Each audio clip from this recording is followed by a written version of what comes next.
chapter we're going to explore some of the slightly more technical aspects of the Raag. It's called Vadi and Samvadi. So this is the king and queen of notes, the first and second most important note. And the reason that we learn about this is that this is one of the main techniques that gives a certain character or colour to a Raag. So let's say we've explored the ascending and descending motion, so we've already got something which defines the scale. But once you have the Vadi and Samvadi, you learn about a note that you give a slightly more attention to, or that you lift above the other notes by giving it a bit more exposure. So you might hold a note for longer, or you might peak a phrase that you're doing with a particular note, just so you bring more attention to that particular interval of the scale. And this helps to define the phrases, and it gives you a really useful set of boundaries to create very colourful sounding phrases that are the right kind of colour, right kind of temperament for the particular Raag. So first of all, it's just good to reference that when you play Indian classical music, you have a drone which always has sa, and it generally has pa as well, because pa just completely binds itself to sa, and it sounds very steady. Now you do sometimes get a drone which has da as well, so you might have a drone that actually holds on da as well as sa, or ma is quite a common one. You might hold on to ma, that's got a very stable sound. But generally pa is the drone that we would use for any Raag unless it tells you otherwise. So sa and pa have always got a certain importance to them because they're seen as the anchor notes, and they always have a very resolved sound. But the idea with the Vadi and Samvadi is that these are very particular colours of notes that you highlight even above the sa or the pa in some cases.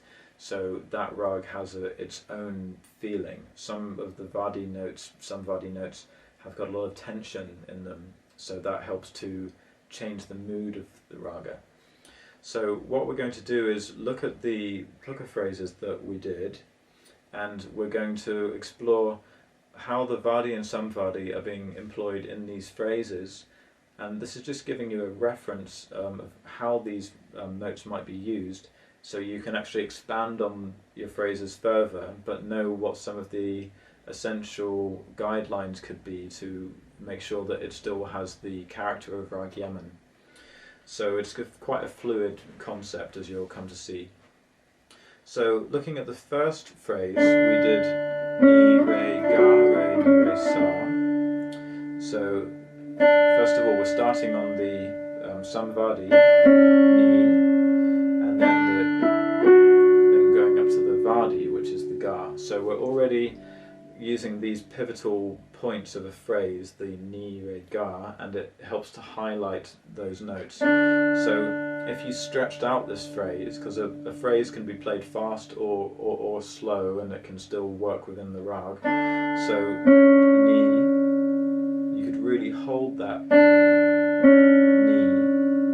and slide into it from da. So we're accenting that frequency, that interval, and then passing through re and ga, so you can kind of punctuate on ga, and you could hold that note, and then coming back to re, and then back to ni again. So this is more like an alap style. You might play alap phrases based on this sequence of notes, but stretch the time out. So ni, re, and ga, re, ni, and then re and sa.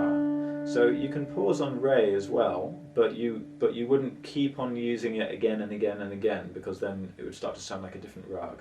Whereas the ni and the ga, you can really employ those over and over again as pivotal highlighted notes, and it just keeps taking you further and further into the feeling of raagyaman.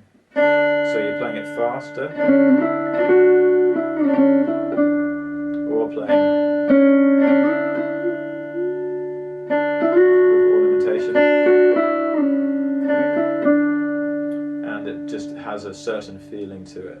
And also this phrase observes the rule of skipping over sa on the way up, so ni, re, ga, and it's skipping it on the way down because that just further elaborates this feeling of suspense, of jumping over sa, and then the re sa to finish. So you can skip over sa in both directions actually, just to keep that tension going a little bit longer.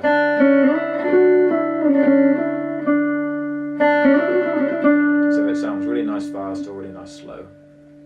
So let's look at another phrase that we did. We did the da, ni, re, ni, da, ni, da, sa. So this da, ni, re, ni, da, sa, it doesn't have the Vadi or Samvadi as its highest or lowest note or anything like that, but it's got the Samvadi ni, it's got that right in the middle, and I like the way that it keeps on coming back to that. So da, ni, re, ni. So that feels like a good place to rest.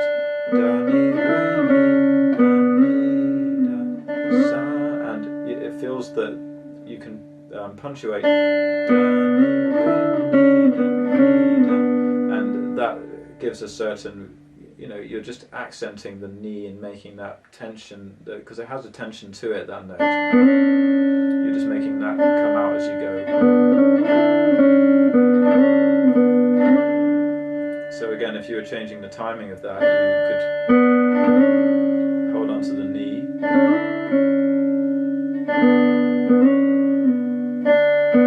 before approaching the sa, and you could hold some time on sa, or just playing it faster.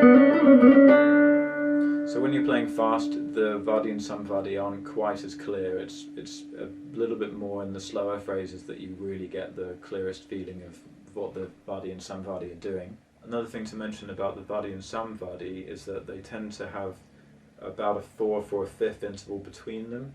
So that means that you end up getting one in the first half of the scale and another in the second half. By the first half, I mean somewhere in between sa and pa. So for example, you might have re, ga, or ma, and then you'd have another one on the other end in between pa and sa, so you might have a da and a ni. So it means that if you're in the first half of the scale, you've got something to work around, something to accent, and then you're in the second half of the scale and you've got another note to focus on there. So they become just like different pivotal points within the rag that you can transition between.